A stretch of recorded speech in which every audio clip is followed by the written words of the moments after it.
Lord. హల్లెలూయా, హల్లెలూయా. క్రీస్తు నేడు పుట్టెను, క్రీస్తు నేడు పుట్టెను, క్రీస్తు నేడు పుట్టెను.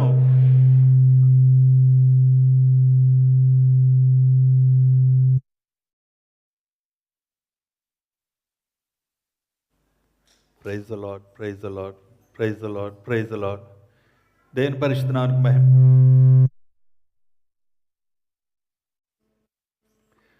ప్రైజ్ ద లార్డ్, హల్లెలూయా.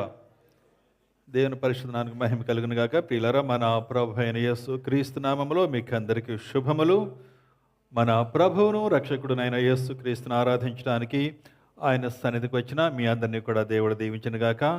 మన జీవితంలో అతి ప్రాముఖ్యమైన నిమిషాలు లేకపోతే గంటలు సమయం ఏదంటే మన దేవుని సన్నిధిలో ఎంత సమయం గడిపింది, ఎంత సమయం మనం దేవుని ఆరాధించింది, దేవుని కొరకు మనం ఏం చేసింది, అది మాత్రమే మనతో చివరి వరకు నిలిచేది. ప్రియులరా, ఆయన సన్నిధికి వచ్చారు. దేవుడు మీ అందరినీ దీవించునుగాక.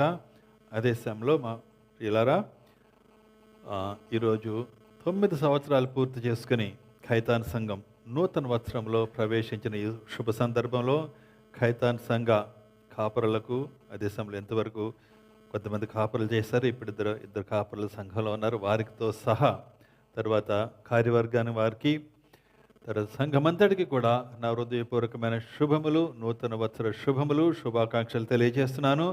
దేవుడు మీ సంఘాన్ని రానాయన దినాల్లో ఆయన 2వ రాకడ వరకు నిలవబెట్టి పరిశుద్ధపరిచి ఆశీర్వదించి ఆయన అక్కడలో ఎత్తబడటానికి తగిన విధంగా సిద్ధపరచునుగాక. ఆమేన్. హల్లెలూయా, హల్లెలూయా. పిల్లరా, ఈ సమయంలో క్రిస్మస్ కదా, ఈరోజు క్రిస్మస్ జరుపుకుంటున్నాం కదా ఈరోజు. కాబట్టి మనం క్రిస్మస్ గురించి మనం మొబైల్ మర్చిపోయినట్టున 15 నిమిషాలు టైం ఇచ్చారు. I like to maintain the time. కాబట్టి 15 నిమిషాలు మీరు ఏమి కన్ఫ్యూజ్ అవ్వడం అవసరం లేదు. 15 నిమిషాలు ఎప్పుడైతే అప్పటికి నేను ముగించేస్తాను. ఎందుకంటే మీకు అందరికీ క్రిస్మస్ గురించి తెలిసిందే, కానీ మనం జరిపించుకుంటున్నాం కాబట్టి మనం something we have to speak. పిల్లరా, 15 నిమిషాలు మనం దేవుని వాక్యాన్ని ఈ సమయంలో ధ్యానించిన ఉన్నాము. చూడండి, పాస్టర్ గారు ఆల్రెడీ మనతో చెప్పారు కదా, క్రిస్మస్ అంటే క్రైస్ట్ ప్లస్ మాస్. చూడండి, ముస్లిమ్స్ ఎక్కడికి వెళ్ళాడు, మాస్కి వెళ్ళమంటారు కదా, మనం కూడా అంటాం మాస్కి వెళ్ళాడు ఆయన అంటే. మాస్ అంటే ఆరాధన, క్రైస్ట్ అంటే క్రీస్తు, యేసు క్రీస్తును ఆరాధించుట. క్రైస్ట్ మాస్ అంటే క్రీస్తును ఆరాధించుట అని దేవుని వాక్యం మనకు సెలవిస్తుంది ప్రియులరా. కాబట్టి క్రీస్తును మనం ఎందుకు ఆరాధించాలి, వాట్ ఈస్ ద రీజన్ అని కొన్ని కారణాలు మనం ధ్యానిద్దాం ఈరోజు ప్రియులరా. చూడండి, మత్తయి సువార్త 1వ అధ్యాయము 20-21 వచనాలు, 2 వచనాలు మనం చదువుకున్నట్లయితే అక్కడ మనకు కొంత ఇన్ఫర్మేషన్ కనిపిస్తుంది. Why we have to worship, ఎందుకు దేవుని ఆరాధించాలన్నది మనకు 2 పాయింట్లు దొరుకుతాయి. చూద్దాం. చూడండి, అక్కడ అతడు ఈ సంగతులను గూర్చి ఆలోచించుకొనుచుండగా ఇదిగో ప్రభువు దూత అతనికి ప్రత్యక్షమై, దావీదు కుమారుడైన యేసు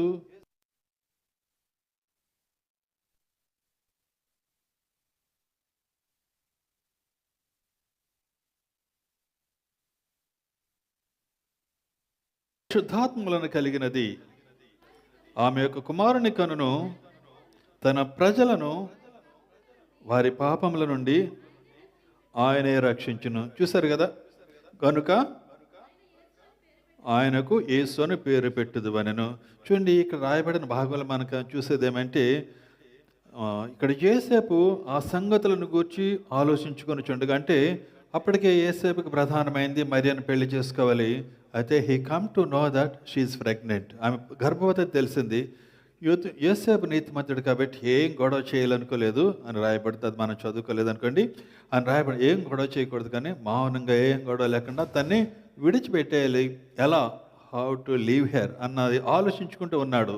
ఈ సమయంలో దేవుని దూత ప్రత్యక్షమై అతనికి ఏం చెప్తుందంటే, ఇదిగో ప్రభువు దూత స్వప్నం ముందు అతనికి ప్రత్యక్షమై, దావీదు కుమారుడైన యేసేపు, నీ భార్య అయిన మరియను చేర్చుకున్నట్టుకు భయపడకము.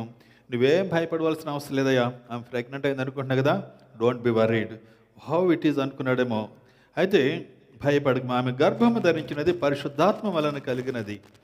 ఆమె మామూలుగా కాదు, నువ్వు అనుకున్నట్టుగా వేరే వ్యక్తితో సంబంధంతో కాదు, కానీ ఆమె గర్భము ధరించినది పరిశుద్ధాత్మ వలన కలిగినది. She is as it is.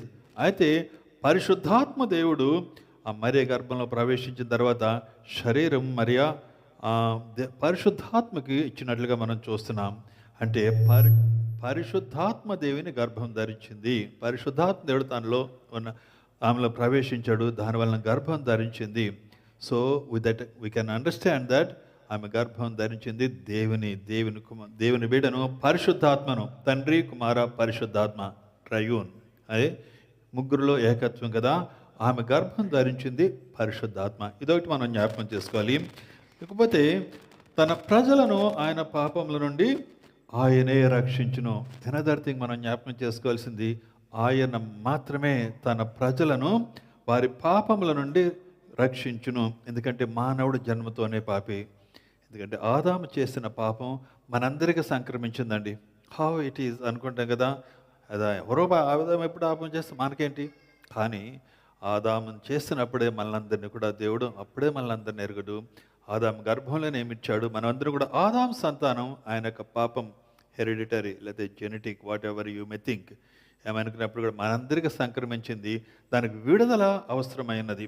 రెండవ వచనం కూడా మనం చూస్తున్నాం ప్రియులారా. ఇంకొక వచనం మనం చూసినట్లయితే ఇవన్నీ కలిపి ఆ లాస్ట్లో దాని మీనింగ్ వెళ్దాం. లూకాసు వార్త 2వ అధ్యాయం 15 నుంచి 18 ఎవరైనా చూస్తారా? ఆ దూతలు తమ యొద్ద నుండి పరలోకమునకు వెళ్ళిన తరువాత ఆ గొర్రెల కాపరులు జరిగిన ఈ కార్యమును ప్రభువు మనకు తెలియచేయించి ఉన్నాడు. మనము బెత్లెహేమునకు వెళ్ళి చూద్దాం రండి అని ఒకరితో ఒకడు చెప్పుకొని త్వరగా వెళ్ళి మరియను యేసేపును తొట్టులో పండుకొనిన శిశువును చూచిరి. వారు చూచి ఆ శిశువును గూర్చి తమతో చెప్పబడిన మాట ప్రచురం చేసిరి. ఇది కూడా మనం తెలిసిందే. చూడండి, గొర్రెలు కాపరులు గొర్రెలను కాసుకుంటున్నారు. ఆ రాత్రి అంతా వాళ్ళు కాచుకోవాలి. గొర్రెల దగ్గరకు వచ్చారు. అయితే దేవదూతలు దిగివచ్చి వాళ్ళకి చెప్తున్నారు. వాళ్ళకి షాక్ అయ్యారు. ఆ మహా వెలుగును చూసి వాళ్ళు షాక్ అయిన తర్వాత వాట్ ఈజ్ హ్యాపెనింగ్ అని వాళ్ళు అనుకుంటున్న సమయంలో అక్కడ దేవదూతలు ఏం చెప్తున్నారంటే, ఆ గొర్రెల కాపరులు జరిగిన కార్యమును ప్రభువు మనకు తెలియచేయించున్నాడు.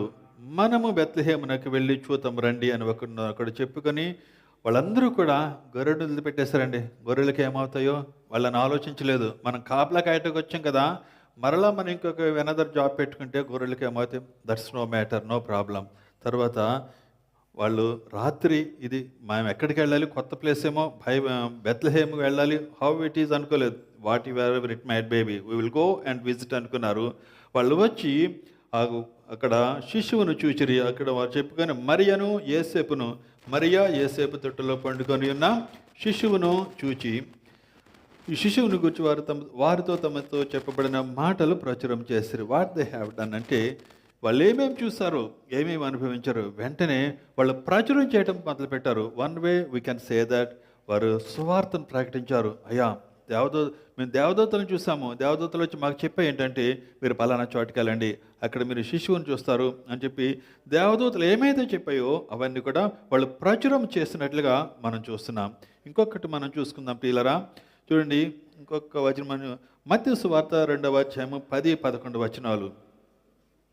వారు ఆ నక్షత్రమును చూచి అత్యానంద భరితులై ఇంటిలోనికి వచ్చి తల్లి అయిన మరియను శిశువును చూచి సాగిలపడి ఆయనను పూజించి తమ పెట్టెలు విప్పి బంగారము సాంబ్రాణి బోళమును కానుకలుగా అర్పించిరి. ఇంకొక ఇన్సిడెంట్ ఏంటంటే ప్రియులరా, ఈయన ఒక జన్మంలో లేకపోతే క్రిస్మస్ గురించి మనం ధ్యానించడానికి జ్ఞానులు సడన్గా ఒక నక్షత్రాన్ని చూశారండి. వాళ్ళు జ్ఞానులు కాబట్టి what is the star, it is something great. ఒక మహానుభావుడు లోకరక్షకుడు ఈ లోకంలో జన్మించినట్టు ఈ నక్షత్రం తెలియజేస్తుందండి. Yeah, God created like that. ఆ నక్షత్రం యొక్క ప్రభావం, వాళ్ళు జ్ఞానులు కాబట్టి, ఖగోళ శాస్త్రజ్ఞులు కాబట్టి they come to know that speciality of that star. ఆ స్టార్ యొక్క విశిష్టతను చూసి వెంటనే వాళ్ళు బయలుదేరారండి. ఒక చోట వాళ్ళ నుంచి మించి కొన్ని చోట్ల 2 నెలలు పట్టిందని, 2 సంవత్సరాలు పట్టిందని కూడా చెప్తారు. What ever it might be, long journey, చాలా ప్రయాణం చేశారు. మినిమం అనుకుంటే 2 months కదా. ప్రయాణం చేసి వాళ్ళు తీసుకుని వచ్చి వాళ్ళు సాగిలపడి మ్రొక్కి లేదా పూజించి వాళ్ళ కానుకలు బంగారము బోళము సాంబ్రాణి అర్పించడం మనం చూస్తున్నాం. కాబట్టి ప్రియులరా, ఈ 3 ఇన్సిడెంట్స్ ద్వారా మనం జ్ఞాపకం చేసుకోవాల్సింది ఏంటంటే, నాకు ఇంకా 7 minutes అయిపోయింది, 7 minutes మాత్రం ఉంది. కాబట్టి ప్రియులరా, ఈ 3వ సంఘటన ద్వారా మనం జ్ఞాపకం చేసుకోవాల్సింది ఏంటంటే, మొట్టమొదటి సంఘటనలో మనం చూసింది అక్కడ మొట్టమొదటి సంఘటన మనం చూసింది ఆయన అతడు ఆ సంగతుల నుంచి మరియ యేసేపుతో చెప్పబడిన మాట, మరియ గర్భవతి అయింది పరిశుద్ధాత్మ దేవుడు. పరిశుద్ధాత్మ నమ్మ గర్భం ధరించింది కాబట్టి హీఈస్ గాడ్. దేవుడు ఈ లోకంలో మానవులుగా జన్మించాడు. వాళ్ళ జాతి అంతటిని కూడా విడిపించడానికి. ఒకవేళ ఆయన కనుక జన్మించి ఉండకపోయినట్లయితే మానవాళికి అంతటికి నిత్య నరకంలోకి వెళ్ళవలసింది తప్ప వేరొక మార్గం లేదు. దేవుని యొక్క సిద్ధాంతం, దేవుని యొక్క న్యాయం పాపానికి విరుగుడు రక్తం మాత్రమే. అది రక్తం పడితే ఆ రక్తం కాదు, కానీ పరిశుద్ధమైన రక్తం ఉండాలి. ఆ రక్తం లోకములో లేనే లేదు. దేవుడు మాత్రమే ఆయన అనుకున్నాడు, నేనే దిగి వెళ్ళి మానవుని రక్షించటానికి నా రక్తం అర్పిస్తాను, నా ప్రాణాలు అర్పిస్తాను, అప్పుడు మాత్రమే వారు విడుదల పొందగలరని ఇక్కడ మనం అర్థం చేసుకోగలం. అది కాబట్టి ప్రియులరా, మనం మొట్టమొదటి చదివిన వాక్య భాగాన్ని మనం చూసినట్లయితే ప్రియులరా, ఇక పోయినట్లయితే రెండవ వాక్య భాగాన్ని మనం చూసినట్లయితే ప్రియులరా, మరియను యేసేపును తొట్టులో పండుకుని శిశువును చూచిరి. వారు ఆ శిశువును చూచి తమతో చెప్పబడిన మాటలు ప్రచురం చేసిరి. మనం రెండవదిగా తెలుసుకోవాల్సింది, మనం ఆయన వార్తను ప్రకటించవలసిన వారమైనాము. యేసు ప్రభువే దేవుడు, ఆయనే రక్షకుడు. ఆయన నమ్మకపోయినట్లయితే, ఆయనను అంగీకరించకపోయినట్లయితే, ఆయన మార్గంలో నడవకపోయినట్లయితే నిత్య నరకము తప్పదు. కాబట్టి మానవాళి నశించిపోతుంది. Who will teach them, who will tell them, నువ్వు రక్షణకు లేదు, నీకు నశించిపోతావు యేసు ప్రభు నమ్మకపోతే. ఒకవేళ నీ రేంజ్లో ఉన్న వాళ్ళకి నువ్వు చెప్పవలసిన బాధ్యత నేముంది. సువార్త అంటే కాపరులు లేకపోతే దేవుని సేవకులు వాళ్ళు మాత్రమే కాదు, ప్రతి ఒక్క మానవునికి కూడా, ఆయన అంగీకరించిన ప్రతి ఒక్క క్రైస్తవునికి కూడా సువార్త చెప్పవలసిన బాధ్యత ఉంది. సువార్త అంటే కేవలం శుభవార్త. అయ్యా యేసు ప్రభువే దేవుడు, ఆయన నమ్ముకోవాలి, ఆయన మార్గంలో నడవాలి, ఆయన రక్తంలో పాపాలు కడుక్కోవాలి, లేకపోతే నరకం తప్పదు. ఇది రెండవ బాధ్యత. రెండవది మనం ఈ వాక్యం ద్వారా తెలుసుకోవాల్సింది, క్రిస్మస్ శుభ సందర్భంలో మనం తెలుసుకోవలసిన రెండవ మాట. కాబట్టి ప్రియులరా, మనమందరం ఇది తెలుసుకోవాల్సిన మూడవదిగా మనం తెలుసుకోవాల్సింది ఏంటంటే ప్రియులరా, చదువుకున్న మూడవ భాగానికి అర్థం, అత్యానంద భరితుల ఇంటిలోనికి వచ్చి మరియను శిశువును చూచి సాగిలపడి ఆయనను పూజించి తాము పెట్టెలేపి కానుకలు, బంగారము, బోళం, సాంబ్రాణి అర్పించారు. చూడండి, మీరు కానుకలు అర్పించాలని చెప్తారేమో అనుకుంటారు కదా మీరు. వాళ్ళు దే ఆర్ వైజ్ మ్యాన్, జ్ఞానులు. ఎంత జ్ఞానం అంటే వాళ్ళది, నక్షత్రాన్ని చూసి they read the complete story of that star. వాళ్ళు చూసి కనిపి ఒక లోకరక్షకుడు జన్మించాడు, ఆయన లోకాన్నంతని రక్షించేవాడు, ఆయనను మనం పూజించాలి, ఆయనను ఆరాధించాలి, ఆయనకు కానుకలు సమర్పించాలి అని వాళ్ళే గ్రహించారు, ఆ రోజుల్లోనే గ్రహించారు. దేవుని వాక్యం కూడా ఎంతో స్పష్టంగా తెలియజేస్తుంది, కానుకలు సమర్పించాలి అని. బంగారము, బోళము, సాంబ్రాణి వాళ్ళు సమర్పించింది. అయితే ప్రియులరా, నాకు చాలాసార్లు డౌట్ వచ్చేది, దేవునికి కానుకలు ఏంటండి? లోకము, దాని సంపూర్ణత, లోకంలో ఉన్నదంతా కూడా దేవునిదే కదా, మనం ఎందుకు ఇవ్వాలి అని అనుకుంటాం. కానీ చాలాసార్లు డౌట్ వచ్చింది. దేవుడు చూడండి, ఇశ్రాయేలీయులు అరణ్య మార్గంలో వచ్చేటప్పుడు వాళ్ళకి నీళ్ళు అయిపోయినాయి, దాహానికి నీళ్ళు లేవు కదా, అప్పటికాడు బండను కొడితే బండలోంచి నీళ్ళు వచ్చేసాయి. ఆహారం లేదు, ఆహారం కావాలన్నప్పుడు ఆకాశం నుంచి మన్నా కురిసింది కదా, అంటే సమస్తము దేవుని స్వాధీనంలో ఉంది, సమస్త దేవుల్లో ఉన్న దేవుని బిడ్డలకు కావాల్సిన దేవుడే ఇవ్వాలి అనుకునేవాడిని. కానీ ప్రియులరా, God is looking at you. దేవునికి మనం ఏమిస్తున్నాం అని దేవుడు చూస్తున్నాడు. That's also it is God's plan. ఎందుకంటే why he has to look at us, మన కోసం ఎందుకు చూడాలని, మనం ఎందుకు ఇవ్వాలి సంఘానికి అనుకుంటాం. కానీ ఒక్కటి, నిన్ను ఆశీర్వదించడానికి ఎంత రెస్పెక్ట్ నువ్వు దేవునికి ఇస్తున్నావు. దేవునికి ఇవ్వాలనుకుంటే ఏమిస్తున్నావు, ఎలాగిస్తున్నావు, ఏ హృదయంతో ఇస్తున్నావు. ఎప్పుడైతే నువ్వు సంతోషంగా నువ్వు దేవుని సన్నిధికి, అయ్యా నీకు ఇచ్చేది దేవునికి, దేవుని పరిచర్యకు, దేవుని సంఘానికి నేను ఇస్తున్నాను. It might be tithe, it might be general offering, it might be thank offering, what it might be కావచ్చు. కానీ దేవునికి మనం ఏ ఉద్దేశంతో ఇస్తున్నామే, ఎంత ఇస్తున్నామన్నది కాదు. నీకున్న దాంట్లో నీకు దేవుడికి ఎంతో కొంత ఇచ్చాడండి, అందులో ఎంత శాతం దేవునికి ఇవ్వాలనుకుంటున్నావు. ఈ జ్ఞానులు మనకు బోధిస్తున్నారు ఆయన కానుకలు ఇవ్వని. Because he want to bless you according how you are giving him. నువ్వు ఎంత, ఏ రేషియోలో నువ్వు ఇస్తున్నావో, నీకున్న దాంట్లో దేవుడు ఏదో నీకు లేనిదాన్ని ఇవ్వట్లేదు, కానీ how much he has given to you, నీకున్న దానిలో దేవునికి ఎంత ఇస్తున్నావు అది కూడా దేవుడు అబ్జర్వ్ చేస్తున్నాడు. కాబట్టి ఇట్ ఈస్ టు బ్లెస్సెస్, మనల్ని ఆశీర్వదించడానికి. ప్రియులరా, క్రిస్మస్ శుభదానాన్ని ఆయన సందుకు వచ్చాం మంచిది, ఆయన ఆరాధించడానికి వచ్చాం మంచిది. దేవుడు ఈ 3 సంగతులు మనకి సాయంకాల సమయంలో జ్ఞాపకం చేస్తా, ఈ మధ్యాహ్న కాల సమయంలో దేవుడు మనకి జ్ఞాపకం చేస్తున్నాడు. ఆయనను అంగీకరించామా? ఆయనను అంగీకరించామని ఆయన ఇచ్చినట్లయితే ప్రియులరా మనం బాప్తిసం తీసుకుంటాం. అంగీకరించినప్పుడు బాప్తిసం తీసుకోవటానికి భయం ఏంటి చెప్పండి? నిజంగా నువ్వు దేవుడిని అంగీకరిస్తే, one thing, if it is true, if you really accepted him, నిజంగా నువ్వు దేవుడిని అంగీకరించినట్లయితే you cannot sit silent without taking baptism. Baptism తీసుకోకుండా వాళ్ళు వెనకంచి వేయలేరు. ఇంకా కఠినంగా మాట్లాడమంటారా? అది నిజమైన మారు మనసు కాదు. బాప్టిజం తీసుకుంటే వెనకం చేస్తున్నామంటే it is not a real acceptation, ఆయన అంగీకరించినట్టు కాదు. కాబట్టి don't delay to take baptism. ఆయన అంగీకరించిన తర్వాత ప్రియులరా, నువ్వు ఆయనను ఆరాధించవలసిన వారమైనా, ఆయన సన్నిధికి రావాల్సిన వారమైనా దేవుడు ఒక దినాన్ని ప్రత్యేకించుకున్నాడు. కువైట్లో మనకి double blessing, Friday and Sunday. మన ఆయన సన్నిధికి వచ్చి ఆయనను పూజించాలి, ఆరాధించాలి, ఆయన కనపరచాలి. అట్ ద సేమ్ టైం మనతో మాట్లాడుతున్నది ప్రియులరా, ఆయనకి మన కృతజ్ఞత కానుకలు చెల్లించవలసిన వారమైనా. చూడండి, ఇంకా దేనికి మన వాక్యం సెలవిస్తుందంటే ఇంకా 2 నిమిషాలు ఉంది. I'm sure I will close by 15 minutes. చూడండి, కొలసీలకు రాసిన పత్రికలో బుద్ధి జ్ఞానముల సర్వ సంపదలు ఆయన యందే గుప్తమై ఉన్నవి.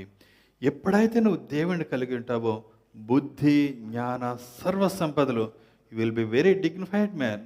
చూడండి, బుద్ధిమంతుల్ని జ్ఞానవంతుల్ని మనం చాలా రెస్పెక్ట్ ఇస్తాం కదా. You will be respected. బుద్ధి జ్ఞానముల సర్వ సంపదలు ఆయనలోనే గుప్తములై ఉన్నవి అని ఆయన తెలియజేస్తున్నాడు. అట్ ద సేమ్ టైం యోహాను సువార్తలో నేను వానికి నిత్య జీవమును అనుగ్రహించున్నాను. నిత్య జీవము అంటే పరలోకం, నిరంతరము కూడా నిత్యము కూడా మన పరలోకంలో దేవునితో యుగయుగాలు ఉండే ఒక గొప్ప ధన్యత యేసుక్రీస్తు ప్రభువుని అంగీకరించడంలో, ఆయనలో జీవించడంలో మనకు అనుగ్రహించబడింది. ఒకవేళ పరలోకం లేకపోతే ఏంటండి? లేకపోతే ఏంటి సుమా? అది కూడా ఇంపార్టెంట్ తెలుసుకోండి. కనీసం నరకానికి భయపడినా దేవుడిని అంగీకరిస్తామేమో. పరలోకం వెళ్ళకపోతే there is the next way, only way, నరకం, నిత్య నరకం. పరలోకం అనేది నిత్యం ఉండేది, నరకము కూడా నిత్యమే, ఎప్పటికి కూడా అగ్నిగుండంలో మనం కాలుతూ ఉండవలసిందే. కాబట్టి మనకు ముందు ఒక గొప్ప మంచి ఆప్షన్ ఉంది ప్రియులారా. ఆయనను అంగీకరించి ఆయనలో మనకు సమర్పించుకుని ఆయన వాక్య ప్రకారం మనం జీవించినట్లయితే ప్రియులారా మనకి నిత్య జీవము. తర్వాత ఆయన మనకి సర్వించి దేవులో శాంతిని మీకు అనుగ్రహించి వెళ్ళుచున్నాను, నా శాంతిని, నా సమాధానమునే మీకు అనుగ్రహించి వెళ్ళుచున్నాను. ఇలారా, కాబట్టి మనలో శాంతి, సమాధానం, ఆశీర్వాదం ఎప్పుడు కూడా చూడండి. దేవుని బిడ్డలకు ఎప్పుడు కూడా ఏ టెన్షన్ ఉండదండి. ప్రపంచం మునిగిపోతుంది, కానీ మనం వాళ్ళలో సమాధానం ఉంటుంది, ధైర్యం ఉంటుంది. వాళ్ళకి తెలుసు గాడ్ ఇస్ విత్ మీ, దేవుడు నాలో ఉన్నాడు, నాతో ఉన్నాడు అన్న వాళ్ళకి నన్ను దేవుడి నుంచి విడదీయగలవారు ఎవరు? దేవుడు నాలో ఉన్నాడు. కాబట్టి ఎలాంటి ప్రమాదం వచ్చినా, జల ప్రళయం వచ్చినప్పుడు కూడా ఆయన నన్ను కాపాడగలడు, నడిపించగలడు. భయంకరమైన వ్యాధి వచ్చినా నన్ను స్వస్థపరుస్తాడు, భయంకరమైన ఇబ్బంది వచ్చినా, లోకమంతా మునిగిపోతున్నా దేవుడు నాతో ఉన్నాడు కాబట్టి దేవుడు నన్ను నడిపిస్తాడు. ధైర్యం, సంతోషం, సమాధానం ఆయనలోనే ఉంటుంది. కాబట్టి ప్రియులారా, మనమందరం కూడా ఈ క్రిస్మస్ శుభదినాన మన జీవితాన్ని ఆయనకు సమర్పించుకుందాం, ఆయన వాక్యాన్ని అనుసరిద్దాం. మనం ఆయన వాక్య ప్రకారంగా జీవిస్తూ సంఘం నాకు అంటుకట్టుబడిన వారమై అనేక మందికి ఆశీర్వాదం ఉండడానికి పరిశుద్ధాత్మ దేవుడు మనకు సహాయం చేయనుగాక. ఆమేన్.